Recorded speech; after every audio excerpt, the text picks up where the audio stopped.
Bayou Time Sports is brought to you by Terrible General Health System's Community Sports Institute in conjunction with Barker Honda.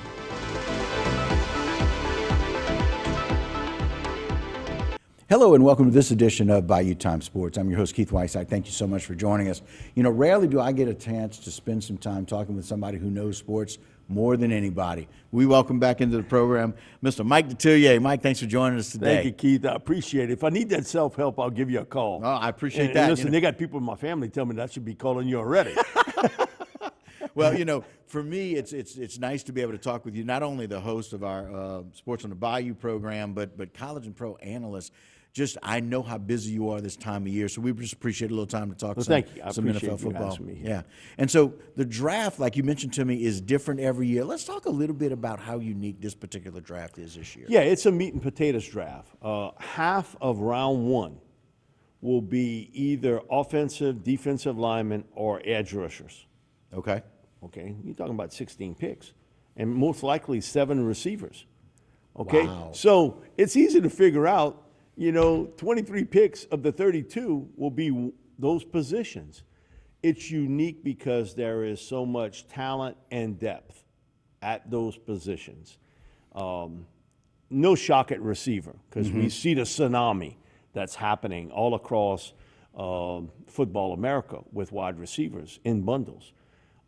And so the surprise part is how many edge rushers, because I had this talk with Ed Ogeron when he was at LSU. I was like, you're going to find the next great edge rusher before you find the next Joe Burrow. And then I flipped it the next year. I said, I'm going to take that back. You're going to find the next Joe Burrow before you find the next great edge rusher. They're becoming harder and harder to find. But in this draft class, it's really good, really, really good. And I wouldn't be surprised the first 3 picks in this draft turn out to be Travon Walker from Georgia. Right. Aiden Hutchinson goes to Detroit from Michigan. Right. And Kayvon Thibodeau from Oregon. He goes to Houston. I wouldn't be surprised. 1, 2, 3, bang. And then the 2 top offensive tackles, Evan Neal from Alabama, Ike Ekwonu from North Carolina State, and Charlie Cross. He won't have to wait too much longer, and he'll hear his name.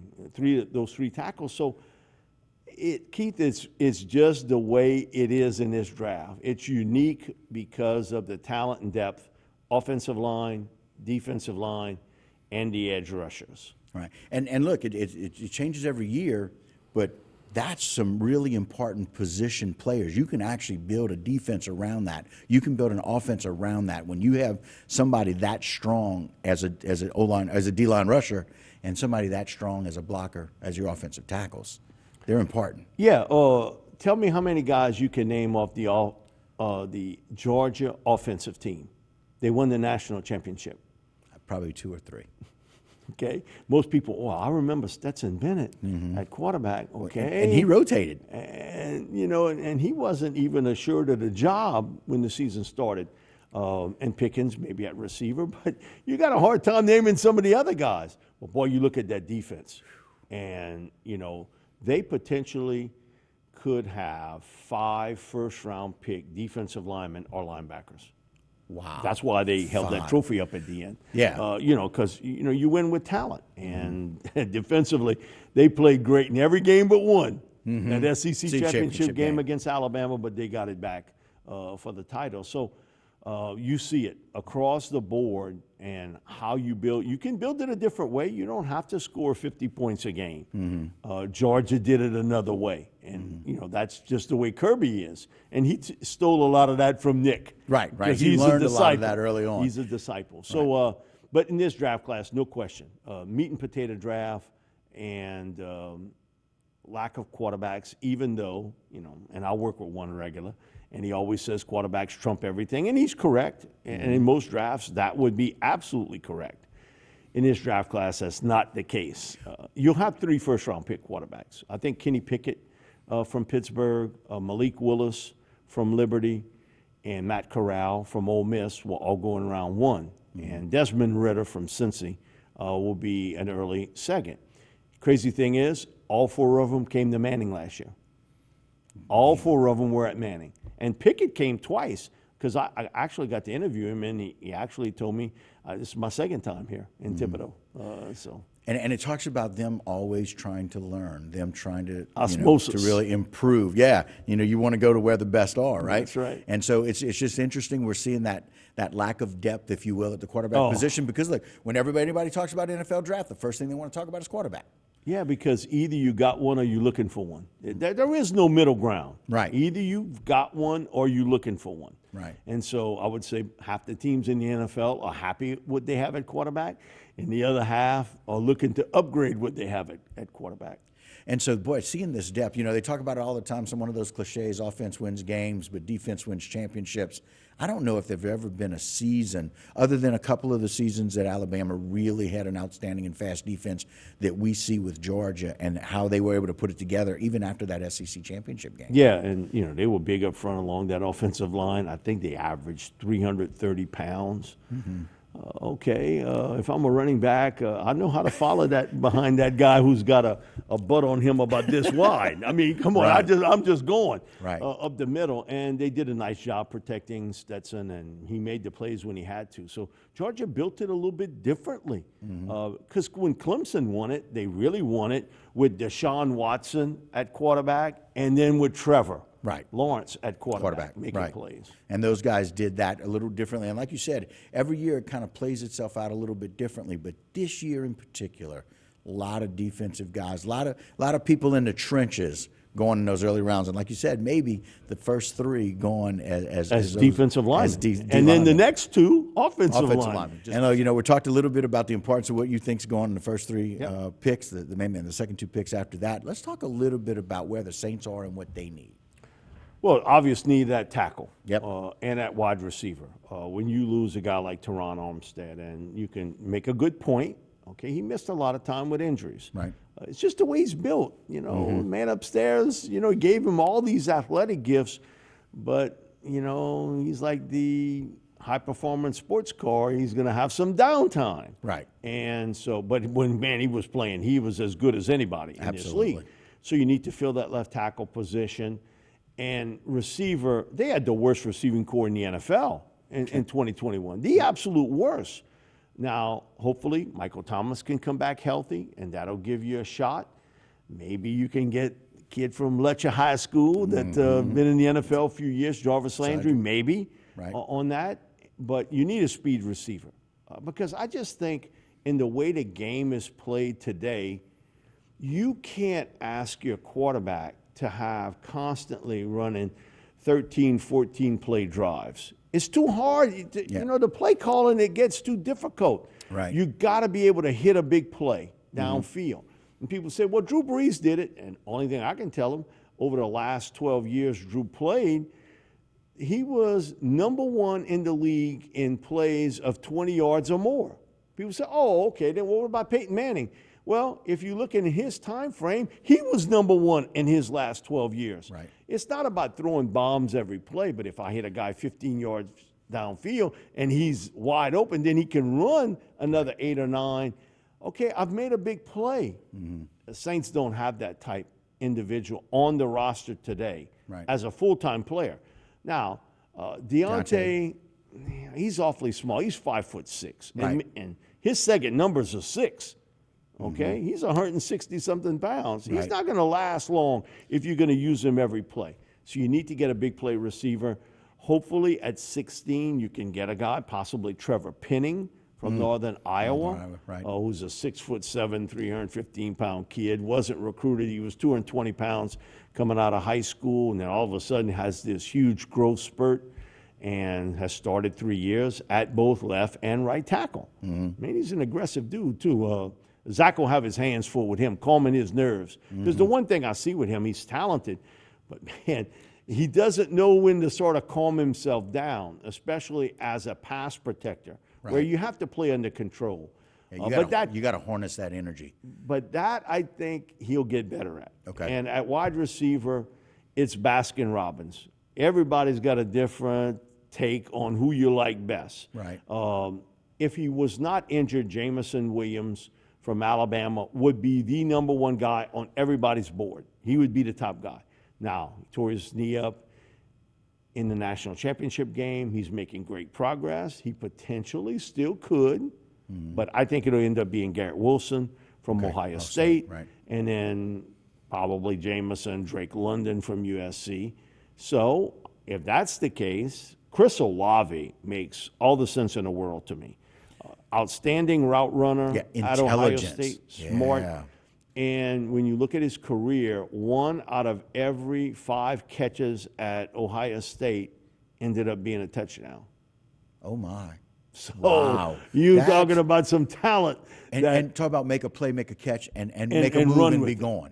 And the other guy is Treylon Burks from Arkansas. Which we saw a lot of. Yeah, I did a pitch and catch camp with him. He was a junior going into his senior year, and his dad knew who I was, so he came over and shake hands. I mean, it was almost like he had a glove on. I mean, I'm talking about a catcher's glove. He's Yeah. got the biggest pair of mitts on him, and you can tell he's a bigger version of Deebo Samuel, and that he's a huge man. He's 6'2.5". He at one time, he didn't want to say it, but he was 240 pounds. Wow. At playing receiver. He was a track sprinter in high school, long jumper, basketball player. And last year in college football, he was the best receiver going up and making contested catches. How many times could you say that last year? This 50-50 stuff, it's more like 15-85. Yeah. 15% you come down with it in 85. Treylon can get up and go get it. And he is an intriguing player because he spent so much time working out of the slot and also out of the backfield. And they lined him up there. Okay. Similar to what you see the 49ers do with Samuel. Right. But Debo's 5'11".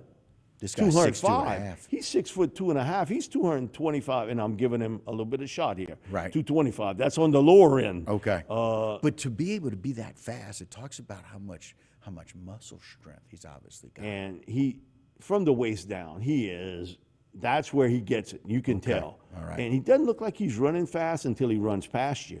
And then, what happened here? Right, kind of a Metcalf thing. Yeah. You know, all of a sudden, oh my I gosh. say, man, how can he build up that sort of energy? But you can see it, lower body. And then Johan Dotson is another guy from Penn State. Outstanding route runner, maybe the second best route runner in this draft class. Played at Penn State where they really didn't press the field. He reminds me a lot of Elijah Moore, who came out of Ole Miss a year ago and really played well for the Jets until he got hurt. Right. And so we talk, okay, that's 6 receivers. The 7th could be George Pickens from Georgia. Oh, wow.